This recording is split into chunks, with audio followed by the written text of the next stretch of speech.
What's going on? A lot is going on. An earthquake shaking Canadian Liberal government.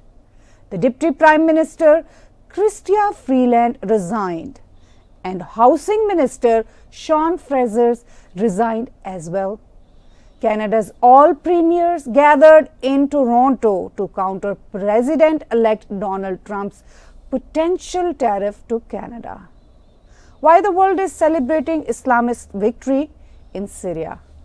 Joining me today is Tahir Gora. I welcome you in the studio. So my first question to you would be, what's going on? Freeland has stepped down as the Deputy Prime Minister as well as in capacity of Finance Minister. How do you take this bombshell news? This is certainly a bombshell news, and it has shaken the whole country as well as many parts of the world where Canada matters. In fact, Chrystia Freeland resignation as Deputy Prime Minister as well as in her capacity of Finance Minister is bombshell news for Liberal Party itself, for Canadians. And I think this is the kind of news I was expecting long ago, honestly, not just in terms of resignation of Chrystia Freeland, but in terms of some earthquake within the Liberal Party. We could sense earthquakes for the past couple of months when we heard that over 24 MPs from Liberal caucus sort of showed their... These were all the symptoms which were very predominantly yes, being predominantly also because Prime Minister Trudeau's popularity in polls is going down, and he's not popular among Canadians. As you and I watch on the streets, on the roads, people are fed up, not just when they talk. They even express in their trucks. They have big signs against Trudeau. I haven't seen this kind of resentment of Canadians towards their sitting Prime Minister for the past 25 years. You and I are in this country for the past 25 years. So as you said, that it's very loud, clear. So, I mean, there was something I could expect like this, what we heard today on December 16, 2024, that the Prime Minister Trudeau's Deputy Prime Minister finally resigned. During the past week or so, there were sort of rumors that the Deputy Prime Minister had a disagreement with the Prime Minister Trudeau, because now number is growing within Liberal Party against Mr. Trudeau. And I think it's time for Mr. Trudeau to reflect. He must step down as the leader of the party. I think so. He must call for leadership race. So now let's come. She mentioned Trump's tariffs a big reason for her resignation. How big is this threat? So President-elect Trump's tariff is a very big, I would say, the ringing bell in Canadian politics. So how would you like to comment on that? You know, now let me read a couple of lines from her resignation. She wrote a resignation letter, put on Twitter, X, and she said that our country today faces a grave challenge.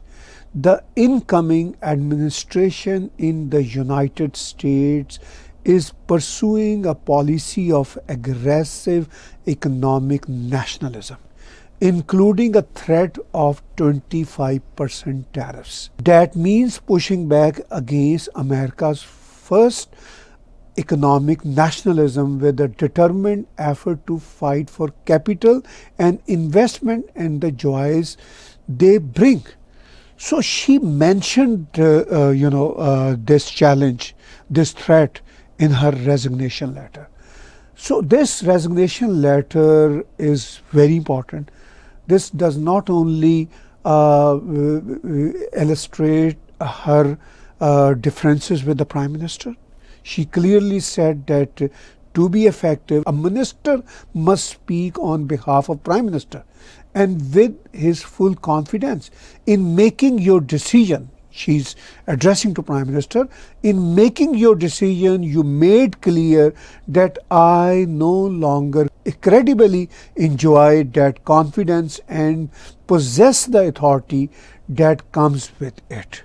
So, I mean, this letter, resignation letter from Chrystia Freeland, I view it as a sort of her campaign for leadership race, honestly. And there are very strong disagreements on the policy, which she sees differently and Prime Minister Trudeau sees differently. And that is the point where they have decided to separate their parts. Yeah, no, absolutely. As a deputy Prime Minister, she divorced herself from this government, sort of. Although she said that she will remain MP, she's not resigning from MP she's not seat. leaving the politics. She will be in the politics, maybe with a different role. No, I mean she is indicating in her letter that she is staying in the politics to counter Mr. Trudeau in coming days. So let's come to the next question. Ontario Premier Doug Ford has invited all premiers in Toronto today to counter Trump tariffs. What will they be able to handle this threat? I doubt it. President-elect Donald Trump potential tariffs to Canada clearly come with his conditions. What are those conditions? Number one, drug trafficking to America from Canadian side. Number two, human trafficking from Canadian soil to American soil. Yeah. So these are sort of two big conditions. It's not just economic or trade war. Economic and trade war would be with China. I would also add in it, this is a kind of a President-elect Donald Trump's threat to this sitting Liberal government, because this sitting Liberal government under the leadership of Mr. Trudeau is highly, disliked by the incoming American regime. They don't have good chemistry with each other. It's not just about chemistry. Prime Minister Trudeau visited recently President-elect Donald Trump's residence in Florida, and he joked. He said that why Canada doesn't become 51st state of United States of America. So that's a big slap on Prime Minister Trudeau's face. Not only that, after that, he put a social media post in which he called Trudeau Governor Justin Trudeau. He did not call him Prime Minister Trudeau because, as he mentioned earlier, that why don't you become, he said to Trudeau, why don't you become 51st state of the United States of America? So, I mean, in all 50 states of the United States of America, ruled by governor. So he called him governor.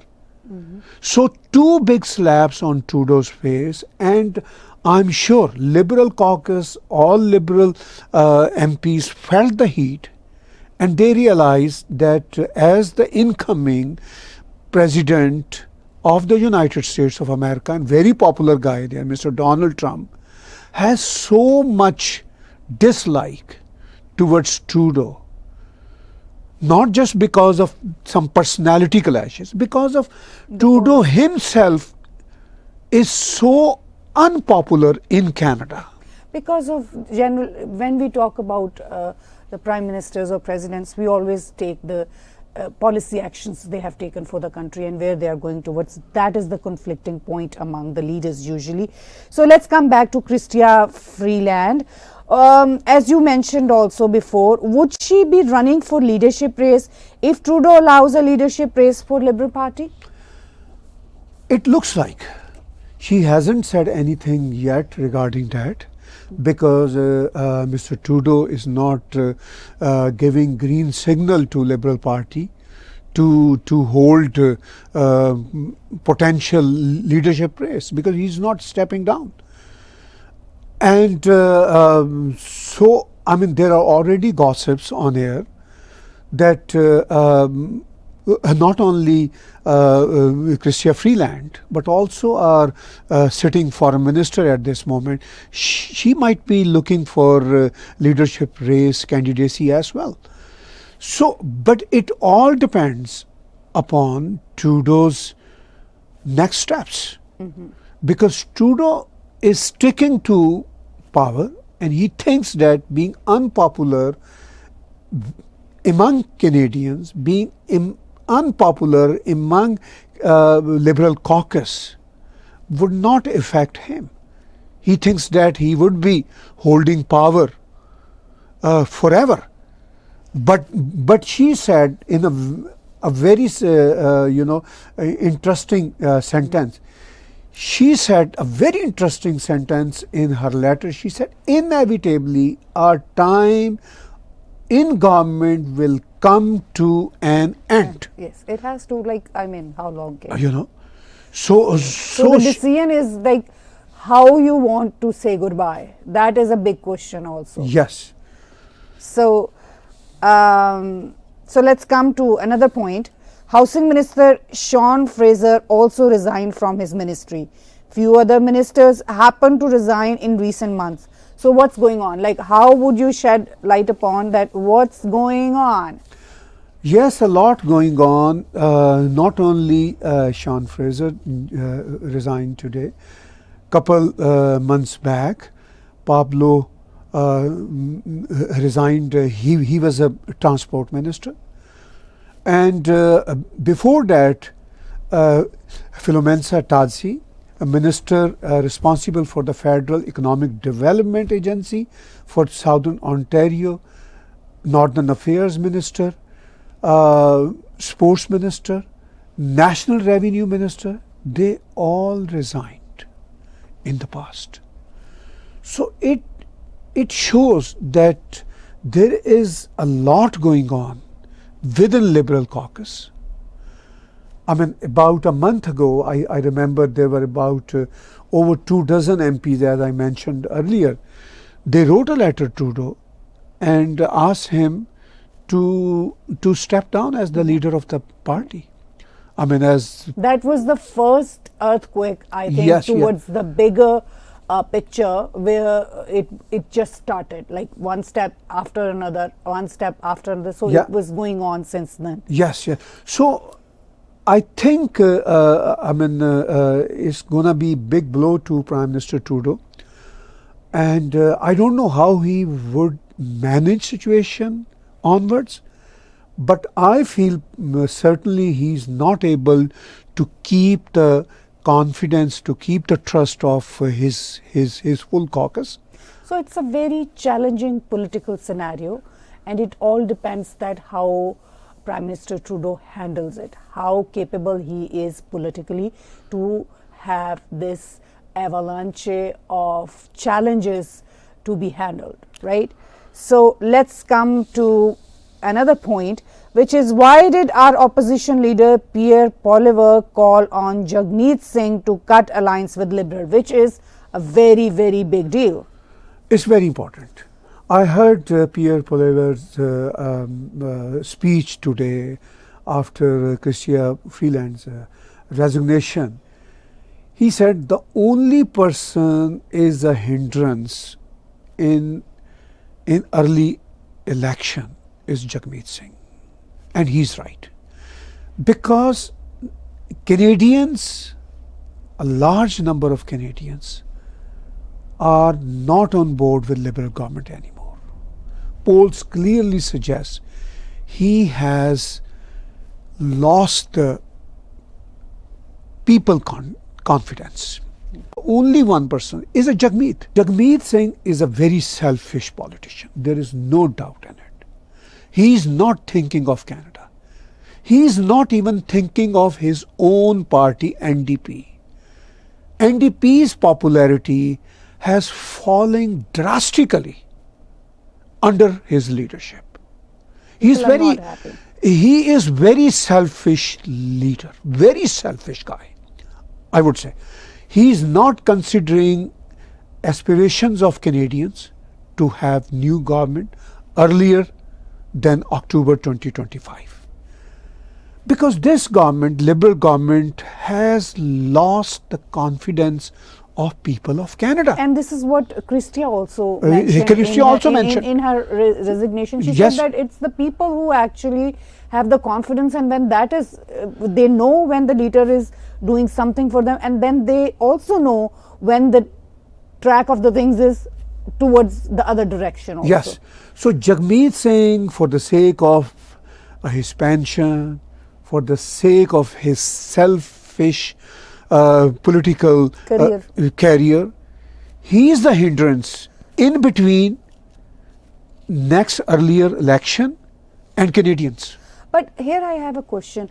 Jagmeet was also he was considered like he is actually going towards the path of prime ministership. He is also interested to be the Prime Minister of Canada.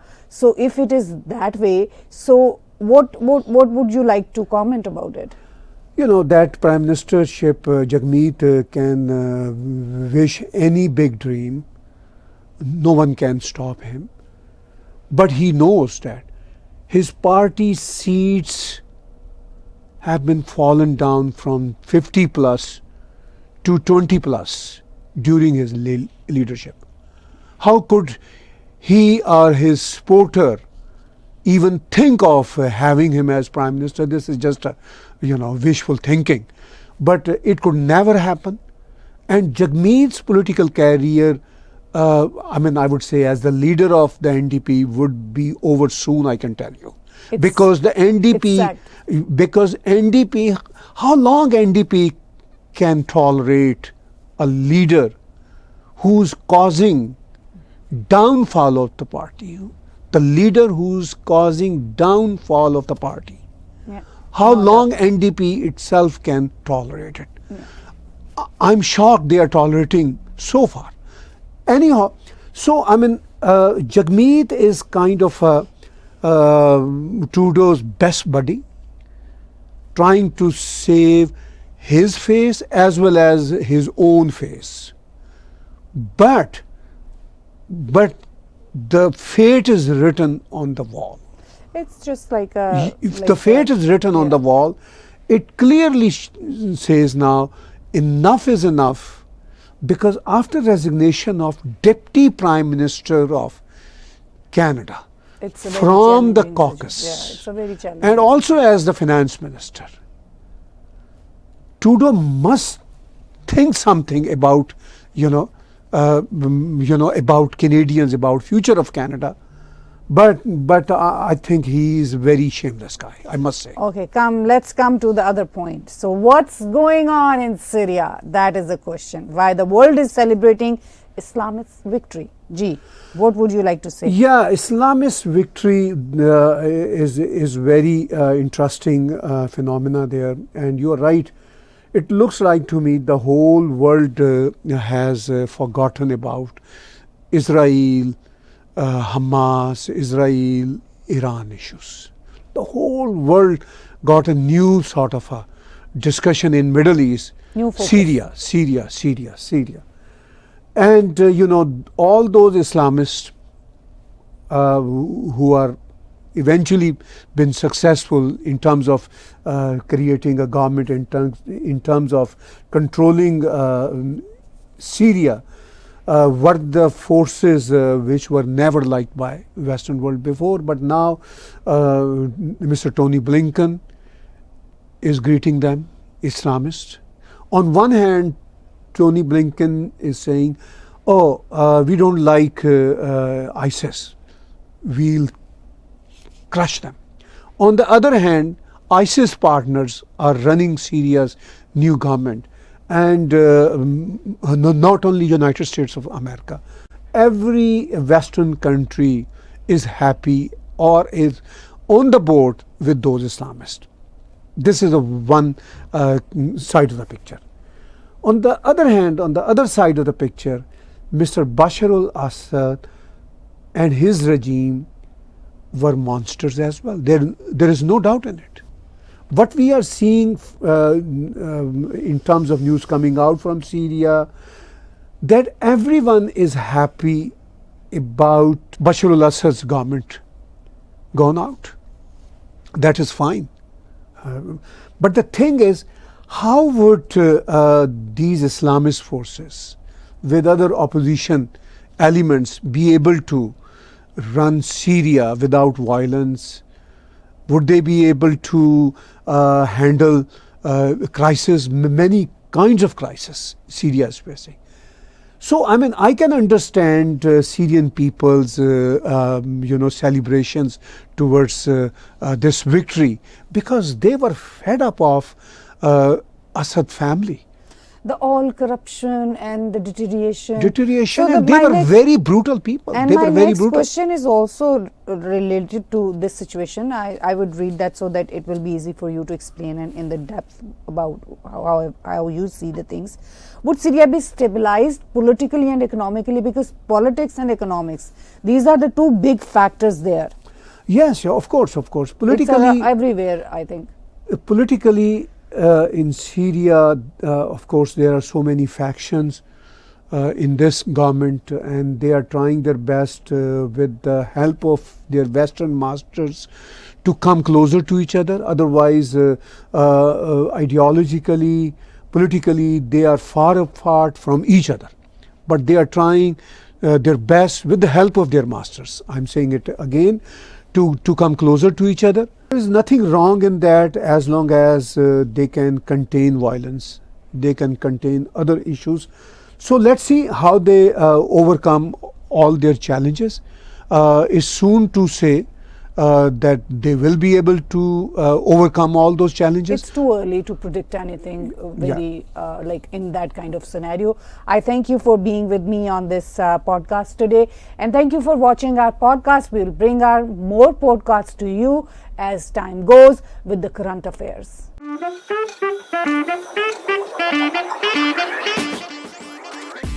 What's going on in your society, in our society? It's a trap. In our societies, in our global village. So what's really going on here? Let's dive into the chaos and see if we can make sense of it in my podcast.